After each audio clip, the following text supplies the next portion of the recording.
Hello everyone, welcome to education rise. आज के इस चैप्टर में हम पढ़ेंगे 11th क्लास की हिस्ट्री का पहला पार्ट जिसका शीर्षक है समय की शुरुआत से।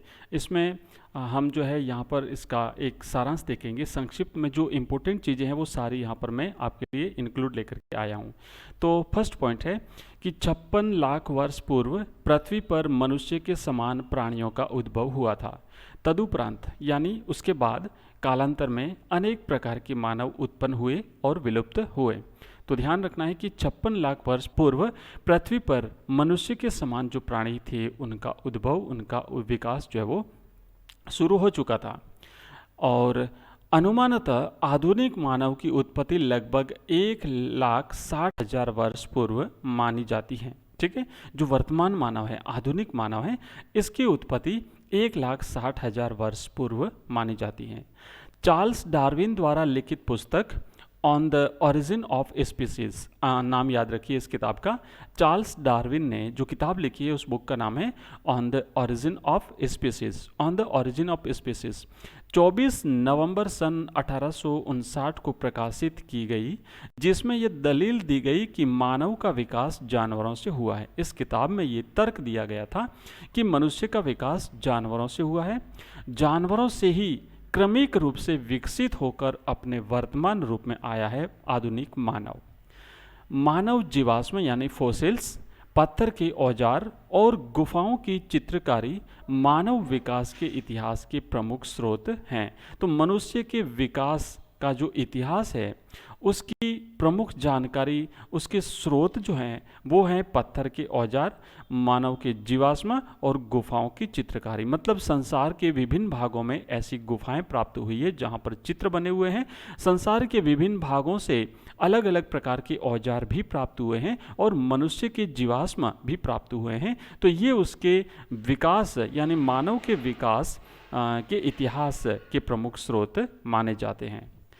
प्रजाति या स्पीसीज जीवों का एक ऐसा समूह होता है जिसके नर मादा मिलकर बच्चे पैदा करते हैं और उनके बच्चे भी आगे प्रजनन करने यानी संतान उत्पन्न करने में समर्थ होते हैं।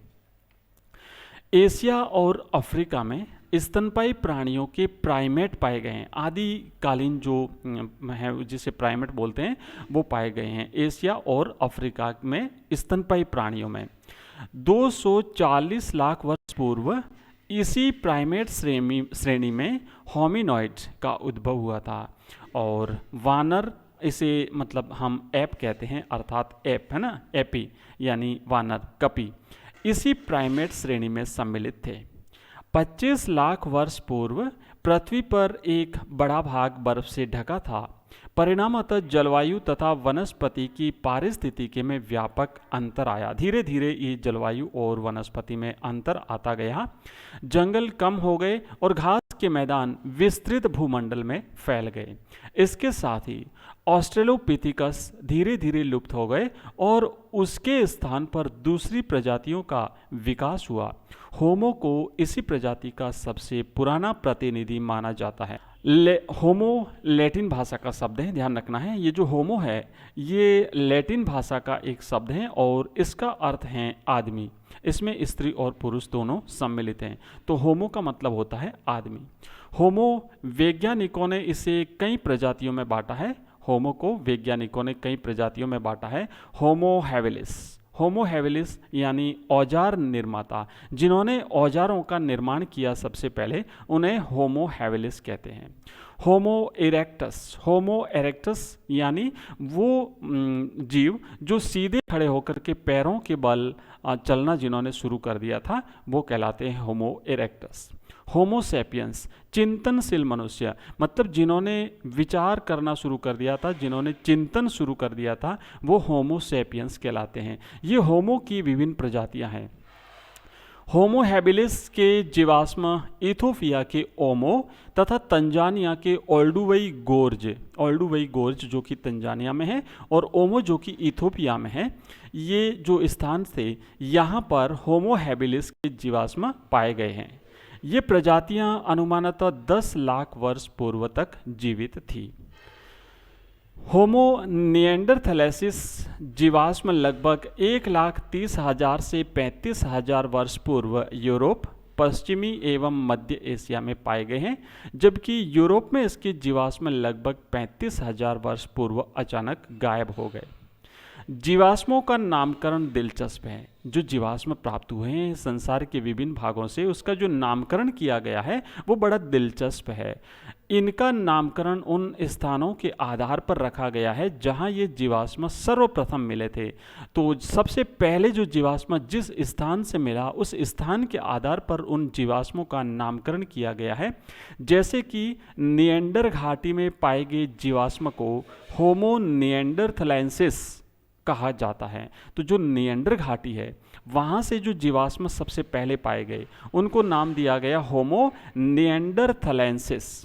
निसंदेह आदि मानव कई तरीकों से अपना भोजन इकट्ठा किया करता था।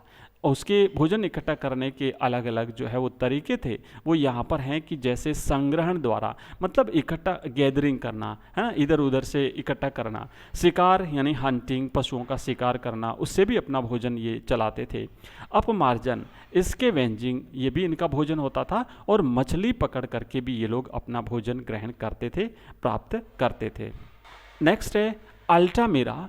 यह गुफा स्पेन में है। अल्टामिरा गुफा स्पेन में है। इसकी छत पर चित्रकारियाँ बनी हुई है। तो ये विभिन्न जो अलग अलग गुफाएं प्राप्त हुई हैं उसमें से एक गुफा है अल्टामिरा। इसकी जो छत है उस छत पर चित्रकारी की हुई है। पुरातत्वविद, यह वह वैज्ञानिक है जो मानव इतिहास का अध्ययन खुदाई से मिले अवशेषों के अध्ययन के द्वारा करता है, तो उसे पुरातत्वविद कहते हैं। पुरातत्वविद कौन होता है? पुरातत्वविद वह वैज्ञानिक होता है जो मानव के इतिहास का अध्ययन खुदाई में मिले विभिन्न अवशेषों के आधार पर करता है। होमोनिड, होमोनिडेई नामक परिवार के सदस्य होते हैं होमोनिड, जिसमें सभी रूपों के मानव प्राणी शामिल होते हैं। इनकी विशेषताएं, होमोनिड जो प्रजाति है उसकी विशेषता है कि इनका मस्तिष्क बड़ा होता है, यानी बड़े मस्तिष्क के लोग थे ये। सीधे खड़े होना इन्होंने शुरू कर दिया था, सीधे खड़े होकर के चलते थे, और 2 पैरों से चलना इन्होंने शुरू कर दिया था। ये 2 पैरों पर चलते थे, पिछले वाले जो 2 पैर हैं ये इस पर ये चलना शुरू कर दिया था। आधुनिक मानव के उद्भव के 2 सिद्धांत। पहला सिद्धांत है क्षेत्रीय निरंतरता मॉडल सिद्धांत। अनेक क्षेत्रों में अलग अलग स्थानों पर मानव की उत्पत्ति हुई थी। क्षेत्रीय निरंतरता सिद्धांत के अनुसार ये तथ्य सामने आता है कि अनेक क्षेत्रों में, है ना, अलग अलग स्थानों पर मानवों की उत्पत्ति हुई थी, किसी एक स्थान पर इनकी उत्पत्ति नहीं हुई। और दूसरा सिद्धांत है मानव की उद्भव का, आधुनिक मानव के उद्भव का, वो है प्रतिस्थापन का सिद्धांत। इसके अनुसार मानव का उद्भव अफ्रीका में हुआ और वहाँ से भिन्न भिन्न इलाकों में ये लोग फैले। तो ये 2 सिद्धांत हैं। पहला सिद्धांत तो है क्षेत्रीय निरंतरता मॉडल। ये कहता है कि विश्व के अलग अलग स्थानों पर मनुष्य की उत्पत्ति हुई। और दूसरा सिद्धांत है प्रतिस्थापन का सिद्धांत। इसमें यह कहा जाता है कि मनुष्य का उद्भव अफ्रीका में हुआ था और उसके बाद वहाँ से फिर ये लोग धीरे धीरे अलग अलग स्थानों पर फैलते गए। ऑस्ट्रेलोपिथिकस, लातीनी भाषा के शब्द ऑस्ट्रल, लैटिन भाषा का शब्द है ऑस्ट्रल जिसका अर्थ होता है दक्षिणी, और दूसरा है यूनानी भाषा का शब्द है पीथिकस जिसका अर्थ होता है वानर। तो यहाँ पर 2 भाषाएं, एक तो है लैटिन भाषा और दूसरी है यूनानी भाषा। लैटिन भाषा का शब्द है ऑस्ट्रल जिसका अर्थ है दक्षिणी, और यूनानी भाषा का शब्द है पीथिकस जिसका अर्थ होता है वानर, से मिलकर के बना है ऑस्ट्रेलोपिथिकस। यह नाम इसलिए दिया क्योंकि मानव के आद्य रूप में इसकी ऐप व्यवस्था के अनेक लक्षण बरकरार रहे। तो इसको नाम देना, ऑस्ट्रेलोपिथिकस नाम देने के पीछे धारणा जो है वो आधार ये था कि इसके जो आद्य रूप में है ना, नवीन रूप में इसकी जो ऐप व्यवस्था के अनेक लक्षण थे वो बरकरार रहे, वो बने रहे। आदि मानव द्वारा निर्मित वस्तुओं से हमें उनकी जीवन शैली का ज्ञान होता है। आदि मानव के द्वारा, जो प्रारंभिक मानव थे, जो आदि मानव थे, जो शुरुआती जो मानव थे, उनके द्वारा जो निर्मित वस्तुएं थी, उन वस्तुओं से हमें उनकी जीवन शैली का ज्ञान होता है। केन्या में किलोम्बे और औलोर जैसाइली जैसे स्थानों की खुदाई से हजारों की संख्या में शल्य उपकरण प्राप्त हुए हैं तथा हस्त कुठार मिले हैं जो कि 7 लाख से 5 लाख वर्ष पूर्व पुराने औजार हैं। इसी क्रम में चूल्हे का मिलना इस बात का सबूत है कि इस काल में आग पर नियंत्रण कायम हो चुका था। तो उस काल के चूल्हे भी प्राप्त हुए हैं और ये जो चूल्हे प्राप्त हुए हैं इससे इस बात का पता चलता है कि आग पर नियंत्रण इन लोगों ने कर लिया था। इसके अतिरिक्त संभवतः ऑस्ट्रेलोपिथिकस ने सबसे पहले पत्थर के औजार बनाए। सबसे पहले पत्थर के औजार, अगर प्रश्न पूछा जाता है कि सबसे पहले पत्थर के औजार किसने बनाए थे, तो संभवतः ये जो औजार बनाने वाले थे पत्थर के, उन्हें ऑस्ट्रेलोपिथिकस प्रजाति कहते हैं। अनुमानतः स्त्री और पुरुष दोनों ही पत्थर के औजार बनाने में कुशल थे। सीले हुए कपड़ों का सबसे प्राचीनतम साक्ष्य 21,000 वर्ष पुराना है। इसके साथ ही हड्डी, सींग, हाथी के दांत और लकड़ी पर भी नक्काशी की प्रथा शुरू हो चुकी थी, ऐसे प्रमाण उपलब्ध हुए हैं।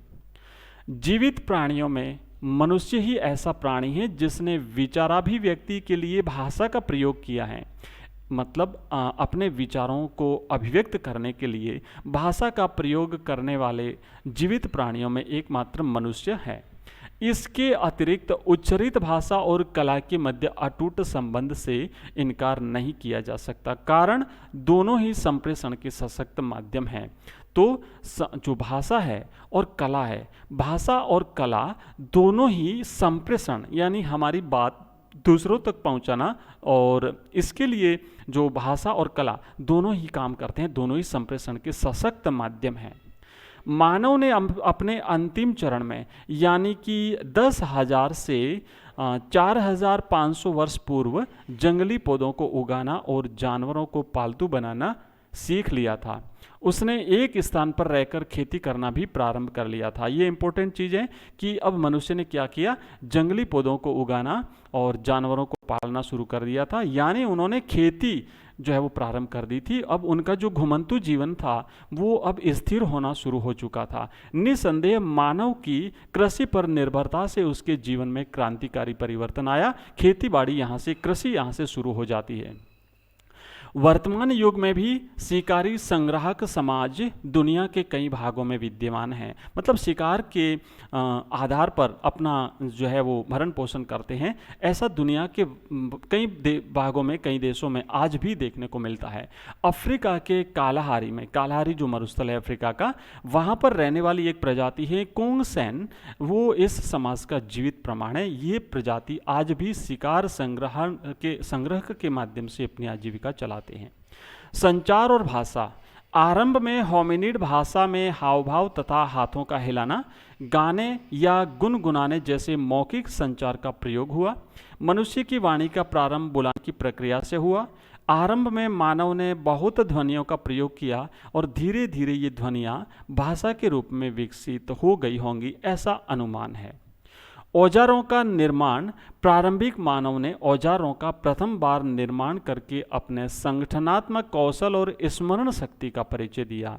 तो अब मनुष्य ने क्या किया कि उन्होंने औजारों का निर्माण शुरू कर दिया। तो इससे उनके संगठनात्मक कौशल और उनकी स्मरण शक्ति का पता चलता है। हादजा जनसमूह। यह शिकारियों तथा संग्राहकों का एक छोटा समूह है। हादजा जनसमूह। शिकारी संग्राहक समाज। यह समाज शिकार करने के साथ साथ आर्थिक क्रियाकलापों में लगे रहते थे, जैसे जंगलों में पाई जाने वाली छोटी छोटी चीज़ों का विनिमय और व्यापार करना इत्यादि। ये शिकारी संग्राहक समाज। और हिम युग का अंत। लगभग 13,000 साल पहले अंतिम युग हिम युग का अंत होने से मानव में अनेक परिवर्तन आए, जैसे खेती करना शुरू हुआ, पशुपालन करना शुरू किया, आदि आदि परिवर्तन हुए। और इसी के साथ हमारा ये चैप्टर हम यहीं पर समाप्त करते हैं। इसी प्रकार के इंटरेस्टिंग और रोचक और जानकारी से भरे हुए आपके सब्जेक्ट के जो स्टडी मटेरियल हैं, ये आपको हमारे इस चैनल पर जो है हर सब्जेक्ट में उपलब्ध है। निःशुल्क आप इन्हें प्राप्त कर सकते हैं। धन्यवाद।